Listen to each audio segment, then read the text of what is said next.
आज हम बताएँगे आपको अपने इस प्रोग्राम में कि किस तरह एक गिरोह एक मोबाइल एप्लीकेशन के ज़रिए लोगों को लूटता था, लोगों को ब्लैकमेल करता था और पैसे बटोरता था।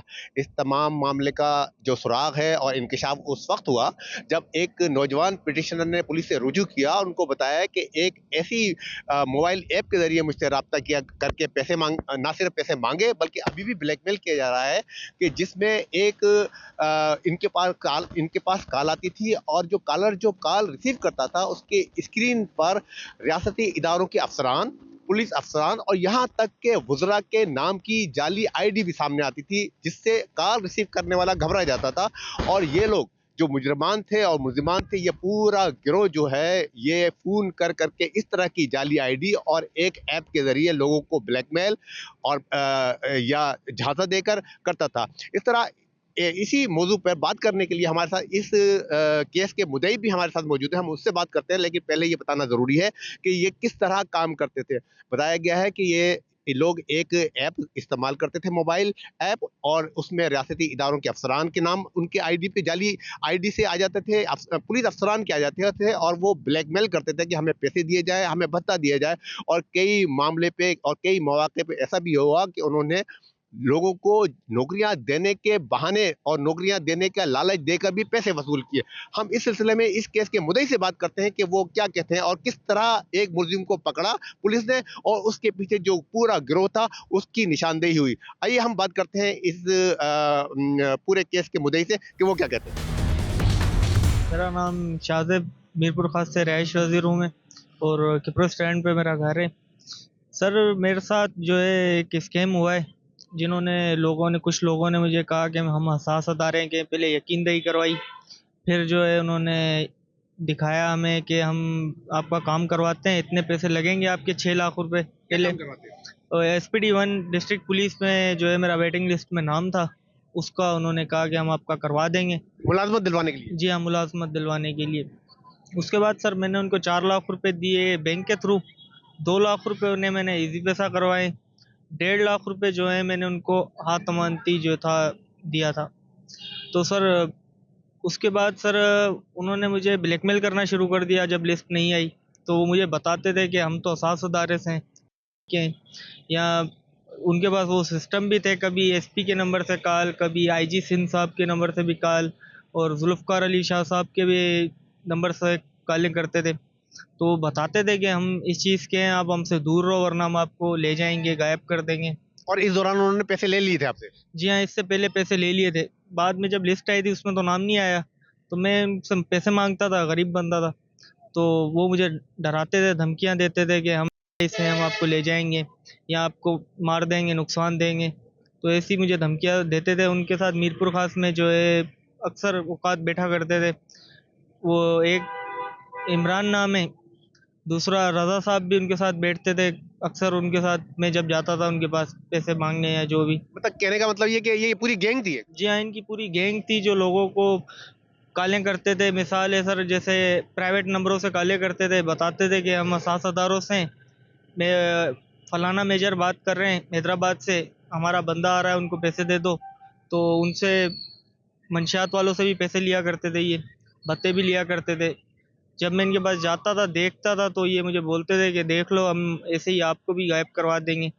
आप मज़ीद मुझसे मतलब गलत कामों का भी मुझे बोलते थे कि आप गलत काम करो। गलत काम से मुराद जैसे आप जाओ किसी से पैसे ले आओ, तो मैं नहीं जाता था इनके पास फिर। आपका इनसे राब्ता कैसे हुआ? मेरा सर इनसे राब्ता ऐसे हुआ कि एक दोस्त ने मुझे मिलवाया। ये जहाँ पर रहता है वहाँ का ही मेरा एक दोस्त था। उसने कहा कि ये ऐसे-ऐसे हमारा बंदा है, इसकी बहुत अप्रोच है, हैदराबाद में होता है ये। सोशल एक्टिविटी इसने अपनी सारी दिखाई है कि मैं कैंट से हूँ। मतलब जिसने आपका राब्ता कराया वो खुद भी इनका एजेंट ही था, यही क्या? जी हाँ सर, वो इनका दोस्त था या जो भी आप कह लो एजेंट है, उसने मुझे फँसाया। तो ऐसे ही मैंने इनमें पैसे फँसा दिए, बाद में ये मुझे टॉर्चर कर अब रहे थे। इनकी गिरफ्तारी कैसे अमल में आई? सर सिटी थाने पे जो है मैंने एफआईआर करवाई इनके ऊपर। फिर मैंने उनको स्क्रीनशॉट भी दिखाए हैं, अपने आईजी साहब का नंबर, और MP जुल्फ़िकार अली शाह साहब का नंबर, और भी दीगर एक्सियन है जो इनके नंबरों से मतलब बड़े बड़े सरकारी ओहदेदारों के और यहाँ तक के मिनिस्टरों के नंबर और नामों से भी ये कॉलिंग करते थे। जी जी, उनके नंबरों से भी काले करते थे और जो है प्राइवेट नंबर भी यूज़ करते थे। तो इस तरीके से सर हम टार्चर हो रहे थे, तो सिटी थाने पे हमने एफआईआर करवाई इनसे, क्योंकि मजीद तो हमारे पास कोई चीज़ नहीं थी। लास्ट एक बाइक थी, वो भी सेल करके इनको दे दी। तो बर्दाश्त से बाहर हुआ तो हमने एफआईआर करवाई, पुलिस ने इन्हें गिरफ्तार किया। मैं तो सर हमें मजीद भी इनसे जो है ना आगे का भी खतरा है, इनके भाई वगैरह मुझे ये तफसील बताएं कि इनको जब गिरफ्तार किया किस तरह गिरफ्तार किया, पुलिस को आपने एप्लीकेशन दी, फिर पुलिस ने कैसे हरकत में आई? सर मैंने जाके पुलिस को बताया, पुलिस ने मेरी बात सुनी, मुझ पे यकीन किया और जो है एतमाद में आए। उन्होंने देखा कि इसको प्राइवेट नंबरों से कालियाँ आती हैं, वाकई आईजी साहब का नंबर भी दिखाया सबके। वो उन्होंने मेरा मोबाइल चेक किया, उन्हें यकीन हुआ कि ये वाकई टॉर्चर हो रहा है। उन्होंने इस पे एफआईआर काटी जो है ना। फिर और पकड़ा कैसे? पकड़ा सर, जो है पता नहीं, अब ये पता नहीं मुझे किससे पकड़ा। लेकिन ये कि आपने ना एफआईआर दर्ज करा दी और पुलिस ने कार्रवाई कर दी। आपके इल्म में है कि आपके अलावा भी कितने लोगों को इन्होंने इस तरह लूटा, ब्लैकमेल किया और झांसा देकर इन्होंने या दबाव देकर ब्लैकमेल करके पैसे लिए? जी जी सर, ये कालें करते थे अक्सर।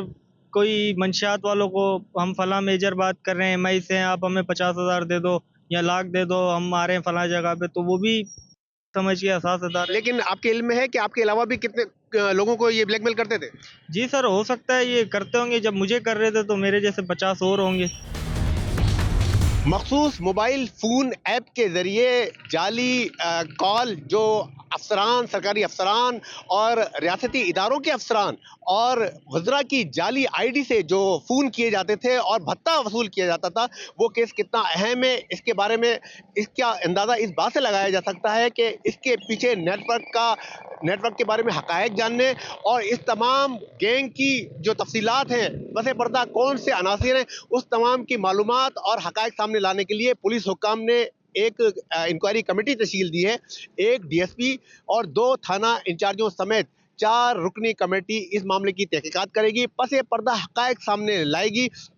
इसकी ये केस कितना बड़ा होने जा रहा है और ये इसकी अहमियत क्या है, ये पुलिस हुक्काम से बात करते हैं, उनसे मालूम करते हैं। लेकिन उससे पहले हम जो मुलजिम गिरफ्तार किया गया है, जो ऐप के ज़रिए जो पीछे लोग थे, जो ऐप चलाते थे, उन्होंने एक आदमी को भेजा मुलजिम को, जिससे पैसे वसूल किए।